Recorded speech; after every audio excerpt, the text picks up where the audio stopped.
कप्तान तो हिट था पर सिस्टम आउट कर गया। रोहित शर्मा की कुर्सी क्यों गई और कौन खेल रहा है पावर का गेम? भारत में कप्तानी अब बल्ले से नहीं बोर्डरूम से तय होती है। भले ही रोहित शर्मा ने 11 साल की सूखी पिच पर आईसीसी की 2 ट्रॉफियां बरसाई हो, लेकिन बीसीसीआई ने फैसला कर दिया अब बस अगला ओवर किसी और को खेलने दो।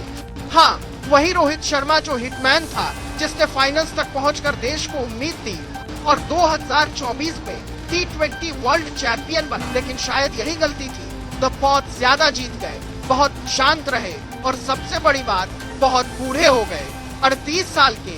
कारण नंबर 1, नया भारत, नई कप्तानी। अब क्रिकेट में भी नया भारत चल रहा है, जो जवान है वही महान है। बीसीसीआई के दिमाग में शायद लिखा है ओल्ड इज गोल्ड सिर्फ विज्ञापन के लिए है, टीम इंडिया के लिए नहीं।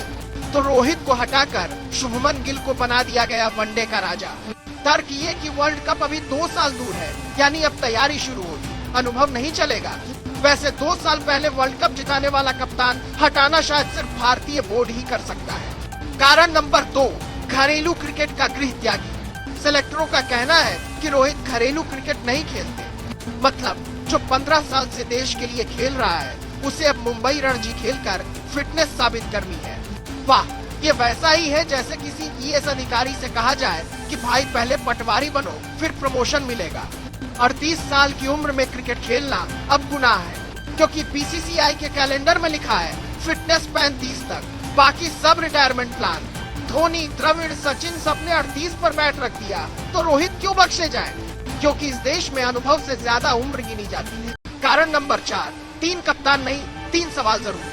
बीसीसीआई कहता है 3 कप्तान नहीं हो सकते, पर सवाल ये है कि 3 कप्तान नहीं पर 3 मापदंड क्यों है? किसी को फॉर्म देखकर, किसी को फिटनेस देखकर, किसी को बस भविष्य देखकर बना दिया जाता है। तो क्या क्रिकेट अब टैलेंट से ज्यादा संपूर्ण मैनेजमेंट पॉलिटिक्स बन गया है? कारण नंबर 5, युवा तो है पर समझदार कौन?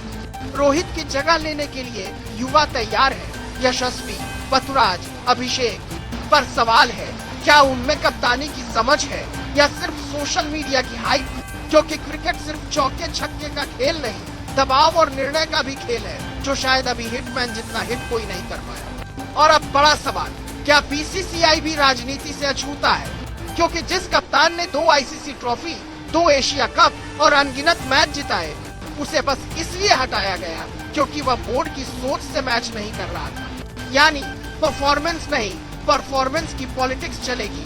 सब माने, आज रोहित हटे हैं, कल शायद कोई और हटेगा, क्योंकि भारतीय क्रिकेट में कप्तानी अब पॉलिसी नहीं पॉलिटिक्स से तय होती है। और शायद यही वजह है कि टीम इंडिया में अब टीम कम और इंडिविजुअल एजेंडा ज्यादा दिखता है। अगर योगी सरकार में भक्तिमय व्यवस्था चल रही है, तो बीसीसीआई में भी अब युवा मय योजना चल रही है। फर्क बस इतना है, वहाँ कुर्सी योग्यता से नहीं सहमति से मिलती है, और यहाँ भी कप्तानी फिटनेस रिपोर्ट से नहीं फैसला रिपोर्ट से तय होती है।